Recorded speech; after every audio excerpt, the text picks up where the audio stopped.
നമുക്ക് ഒരു കർക്കിടകം സ്പെഷ്യൽ റെസിപ്പിയാണ്.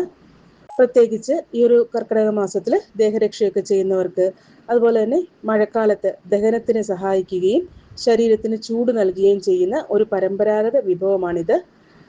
തന്നെയല്ല, നമ്മളിത് തയ്യാറാക്കി എടുക്കാൻ പോകുന്നത് ഒരു കുക്കറിലാണ് കേട്ടോ. അതുകൊണ്ട് തന്നെ ഇതിനൊരു 1 പോട്ട് റെസിപ്പി എന്നും പറയാം. ഒരുപാട് സമയമൊന്നും വേണ്ട. കുക്കറിൽ ഒരു 15-20 മിനിറ്റ് കൊണ്ട് തന്നെ നമുക്കിത് തയ്യാറാക്കി എടുക്കാൻ പറ്റും. കർക്കിടകം സ്പെഷ്യൽ കുരുമുളക് രസച്ചോറാണിത്. അപ്പോൾ ഇതെങ്ങനെയാണ് തയ്യാറാക്കുന്നത് നമുക്ക് നോക്കാം. അതിനു മുൻപ് നമ്മുടെ ഈ ഒരു ചാനൽ ആദ്യമായിട്ടാണ് കാണുന്നതെങ്കിൽ നിങ്ങൾക്ക് എൻ്റെ റെസിപ്പീസൊക്കെ ഇഷ്ടമാവുകയാണെങ്കിൽ ചാനലും കൂടി ഒന്ന് സബ്സ്ക്രൈബ് ചെയ്ത് സപ്പോർട്ട് ചെയ്യുക. അപ്പം നമ്മുടെ ഈ ഒരു രസച്ചോറ് തയ്യാറാക്കാനായിട്ട് നമുക്ക് ആദ്യം തന്നെ 1-2 കാര്യങ്ങളൊന്ന് ചതച്ചെടുക്കേണ്ടതായിട്ടുണ്ട്. അതിനായിട്ട് ഞാനിപ്പോൾ ഇവിടെ മിക്സിയുടെ ചെറിയ ജാർ എടുത്തിട്ടുണ്ട്. ഇതിലേക്ക് ഞാൻ 1.25 ടീസ്പൂൺ അളവിൽ കുരുമുളക് ചേർത്ത് കൊടുക്കുന്നുണ്ട്. അതോടൊപ്പം തന്നെ ഒരു 1.25 ടീസ്പൂൺ അളവിൽ ജീരകം, അതായത് നമ്മുടെ ചെറിയ ജീരകമാണ്, അതും കൂടി ഞാൻ ഇതിലേക്ക് ഇട്ട് കൊടുക്കുന്നുണ്ട്. പിന്നെ നമുക്ക് വേണ്ടത് വെളുത്തുള്ളിയാണ്. ഞാനിപ്പോൾ ഇവിടെ ഒരു 5 അല്ലി വെളുത്തുള്ളി ചേർത്ത് കൊടുക്കുന്നുണ്ട്. അത്യാവശ്യം വലിപ്പമുള്ള അല്ലിയാണ് ഞാനിവിടെ എടുത്തിരിക്കുന്നത്. ഇനിയിപ്പോൾ നിങ്ങളുടെ കയ്യിൽ ചെറിയ അല്ലി വെളുത്തുള്ളിയാണ് ഉള്ളതെങ്കിൽ ഒരു 6-7 അല്ലി വെളുത്തുള്ളി നമുക്കിതിലേക്ക് ചേർത്ത് കൊടുക്കാവുന്നതാണ്. വെളുത്തുള്ളി കുറച്ച് കൂടിപ്പോയാൽ കുഴപ്പമൊന്നുമില്ല.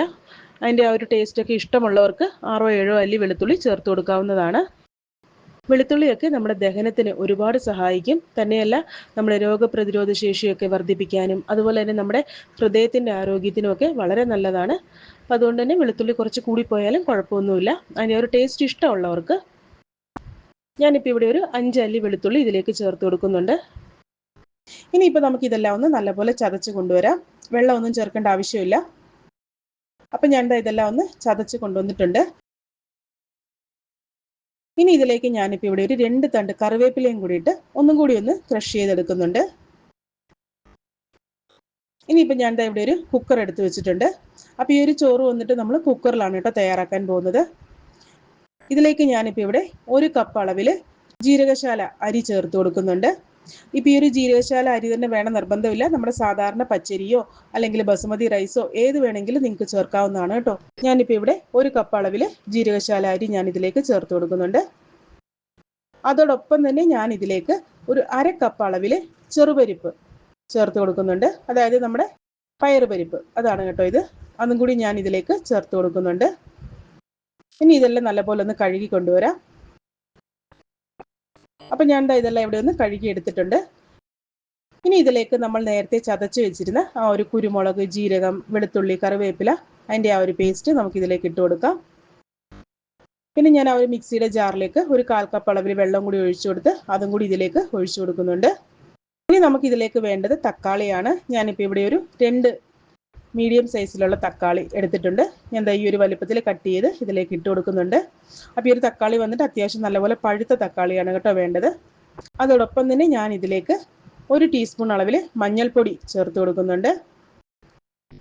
കൂടെ തന്നെ ഞാനിപ്പോൾ ഇവിടെ കായം ചേർത്ത് കൊടുക്കുന്നുണ്ട്. ഞാനിപ്പോൾ ഇവിടെ കട്ടക്കായമാണ് കേട്ടോ ഉപയോഗിച്ചിരിക്കുന്നത്. അതുകൊണ്ട് തന്നെ ഞാൻ ഈ ഒരു വലിപ്പത്തിലുള്ള 2 പീസ് കട്ടക്കായം ചേർത്ത് കൊടുക്കുന്നുണ്ട്. ഇനിയിപ്പോൾ നിങ്ങൾ കായപ്പൊടിയാണ് ചേർക്കുന്നതെന്ന് ഒരിക്കൽ 1 ടീസ്പൂൺ കായപ്പൊടി ചേർത്ത് കൊടുക്കാവുന്നതാണ്. ഇനിയിപ്പോൾ ഇതിലേക്ക് നമുക്ക് വേണ്ടത് പുളിവെള്ളമാണ്. ഞാനിപ്പോൾ ഇവിടെ ഒരു ചെറുനാരങ്ങ വലിപ്പത്തിലുള്ള പുളി എടുത്ത് 1/4 കപ്പ് വെള്ളത്തിൽ കുതിർക്കാൻ ഇട്ടിട്ടുണ്ടായിരുന്നു. അതും കൂടി പിഴിഞ്ഞ് നമുക്കിതിലേക്ക് ഒഴിച്ചു കൊടുക്കാം.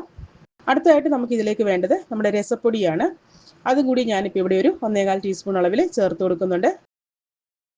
അതോടൊപ്പം തന്നെ നമുക്കിതിലേക്ക് ആവശ്യത്തിനുള്ള ഉപ്പും കൂടി ചേർത്ത് കൊടുക്കാം. ഇനി ഇതിലേക്ക് നമുക്ക് നമ്മുടെ ഈ ഒരു അരിയും പരിപ്പും ഒക്കെ വേകാൻ ആവശ്യമായ വെള്ളം ഒഴിച്ചു കൊടുക്കാം. ഞാനിപ്പോൾ ഇവിടെ 5 കപ്പ് വെള്ളമാണ് ഒഴിച്ചു കൊടുക്കുന്നത്. ആദ്യം തന്നെ നമ്മൾ ഒരു 1/4 കപ്പ് വെള്ളം ആ ഒരു മിക്സിയുടെ ജാറിലും അതുപോലെ തന്നെ ഒരു 1/4 കപ്പ് അളവിൽ പുളിവെള്ളം ഒഴിച്ചു കൊടുത്തിട്ടുണ്ട്. അത് കൂടാതെ ഒരു 4.5 കപ്പ് വെള്ളം ഞാനിവിടെ നേരത്തെ അളന്ന് വെച്ചതാണ്, അതും കൂടി ഒഴിച്ചു കൊടുക്കുന്നുണ്ട്. അങ്ങനെ 5 കപ്പ് വെള്ളം ഞാൻ ഇതിലേക്ക് ഒഴിച്ചു കൊടുത്തിട്ടുണ്ട്. ഇനിയിപ്പോൾ നമുക്ക് കുക്കർ അടച്ചു വെച്ച് തീയെ മീഡിയം ഫ്ലെയിമിലാക്കുക. അതിനുശേഷം ഒരു 3 വിസിൽ വരണം. ആ ഒരു സമയം കൊണ്ട് തന്നെ നമ്മുടെ അരിയും പരിപ്പും ഒക്കെ നല്ലപോലെ വെന്തിട്ടുണ്ടാവും.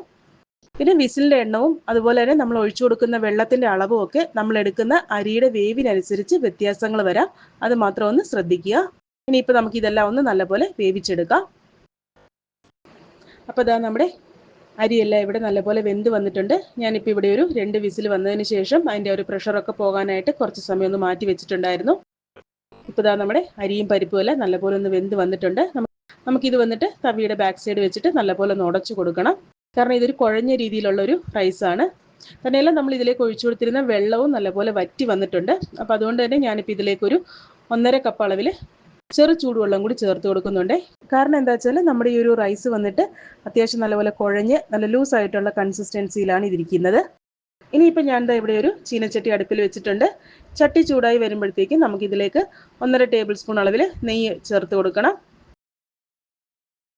നെയ്യ് ചൂടായി വരുമ്പോഴത്തേക്കും നമുക്കിതിലേക്ക് കുറച്ച് കടുക് ഇട്ട് കൊടുക്കാം.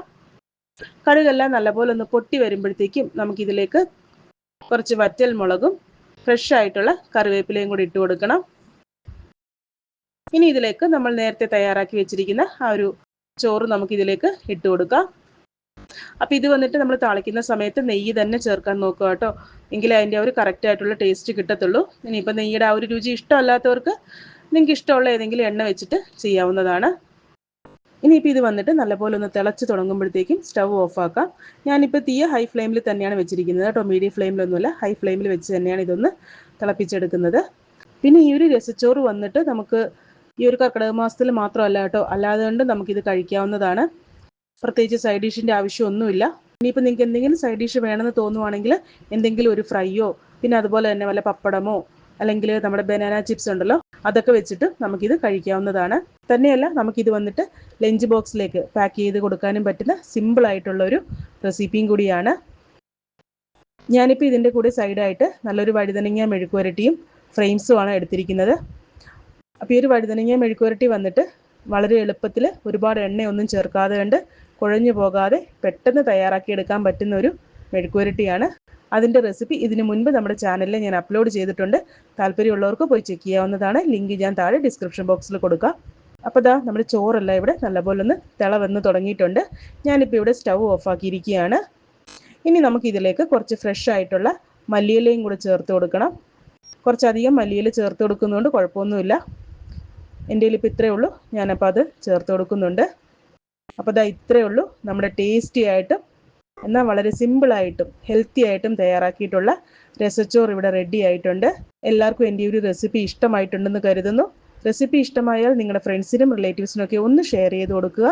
കൂടാതെ വീഡിയോ ലൈക്ക് ചെയ്യാൻ മറക്കരുത്.